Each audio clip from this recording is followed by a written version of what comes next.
مساء الخير واهلا وسهلا ومرحبا بكم في تحديث جديد لاسعار الذهب من الصاغه المصريه واخر تحديثات اخبار الذهب واسعار وتحليلات الذهب عالميا ومحليا.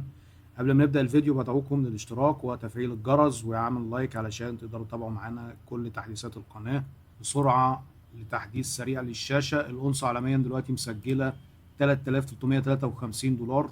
دولار الذهب النهارده في مصر 48 جنيه 55 قرش. دولار البنك النهارده 48 جنيه 54 قرش.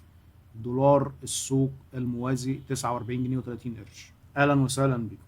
حاليا كده سعر الأونصة على الشاشة في مصر بالجنيه المصري 162700 جنيه.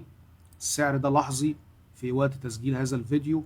طبعا يعني كان أقل سعر 162500 لكن ارتفع شوية 162600 من 62700. وبعد كده طبعا هتبص تلاقيه يا إما بيرتفع أكتر شوية بيرجع يعاود الهبوط مرة تانية وهكذا. ده بناء على التذبذبات يعني اللي احنا بنشوفها في اليوم، لكن التذبذبات طفيفة مش كبيرة، فالسعر يعتبر ثابت على الشاشة.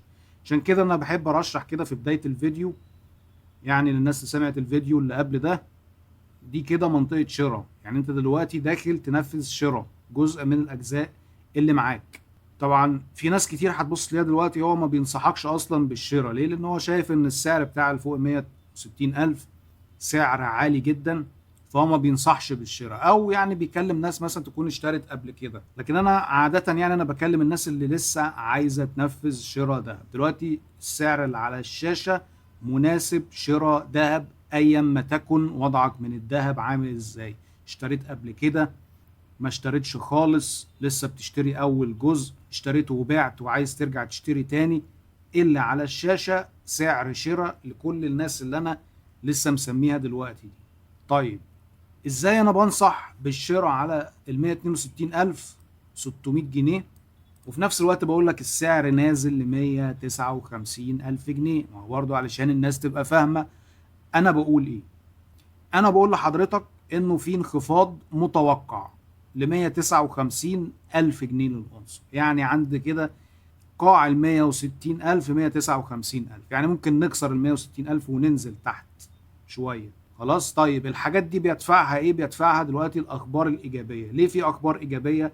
اجتماع دونالد ترامب مع فلاديمير بوتين عشان ينهوا الحرب اللي دايرة بقالهم روسيا واوكرانيا شغالين فيها بقالهم دلوقتي يعني داخلين في ال4 سنين ولا حاجة. فالاجتماع ده ليه تأثيره على الذهب زي ما شفنا كده على الشاشة، عمل انخفاض طفيف. بس طبعا اللي احنا بنسميه ايه، خلي بالك برضو معايا، انخفاض مبدئي. يعني ايه انخفاض مبدئي؟ يعني لسه ما اكتملش النزول وما اكتملش الانخفاض بتاع الذهب. لحد دلوقتي هو احنا شايفين الذهب على الشاشة لسه عمال بيريح. مع كل نزول حضرتك خد جزء واشتري وما تنتظرش. طيب ليه بقول ان ده انخفاض مبدئي؟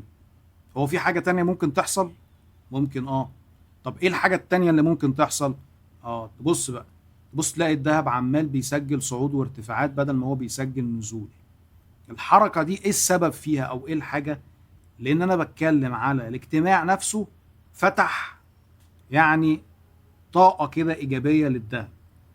انما نتيجة الاجتماع بتاع يوم الجمعة اللي هو لسه، احنا النهاردة يوم الايه؟ الاثنين، احنا لسه في اول ايام الاسبوع او اول ايام تداول الاسبوع. يوم الجمعة ده اللي هو نهاية الاسبوع اللي احنا فيه اصلا ودخول في الاجازة بتاعت البورصة اللي جاية للاسبوع اللي جاي. طيب لو خلص الاجتماع ده على انه مفيش نتيجة واضحة، ايه اللي هيحصل للذهب؟ هيرجع يقفز مرة تانية. طيب خلي بالك ان ده تأثير خبر كويس جدا على الشاشة جاي برضو في وسط اخبار كتير سلبية. يعني احنا لو فتحنا كده ونبص على الاخبار اللي جات النهاردة، مثلا انفيديا واي ام دي ستدفعان لواشنطن 15% من عائدات بيع الشرائح الذكاء الاصطناعي في الصين. ده خبر طبعا متعلق بالولايات المتحدة، تأثيره على الذهب على طول قفزة للذهب.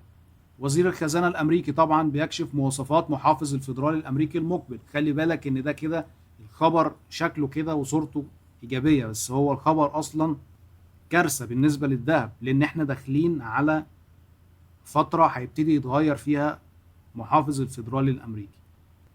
وول ستريت النهاردة بتقول إن في تباين مع تراجع أسهم الرقائق. طبعا تراجع أسهم الرقائق ده معناه سيولة دولاريه رهيبه بتطلع من الاسهم. طب هتروح فين؟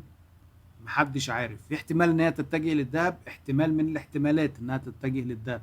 فتعمل ايه؟ طلب على الذهب، زياده جديده في الاسعار بتاعت الذهب. لو جينا طبعا بصينا النهارده على خريطه تحركات الاسهم، فهتلاقي الاسهم كلها في المنطقه الرماديه، في المنطقه الحمراء. فمعنى هذا الكلام ان في سيوله بتبتدي تتحرك، او ممكن سيوله بس يعني بتحاول ترجع للشركات مره تانية كمراكز استثماريه وكده، لكن يكون قدامها مثلا وقت على بال ما ترجع للشركات كلها اللي احنا شايفينها دلوقتي في المناطق الرماديه وفي المناطق الحمراء كلها هي على الشاشه. جايز السيوله دي ما ترجعش للشركات، ما السيوله دي منتظره خارج دلوقتي الاسهم.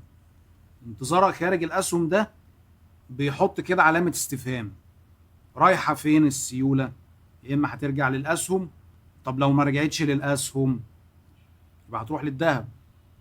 فعشان كده بقول لك احنا دلوقتي بنتحرك بجزء. شايف السعر على الشاشه اهو، يعني 3300 350 من شويه، دلوقتي 348، كمان شويه ممكن تلاقيه مثلا 345 340.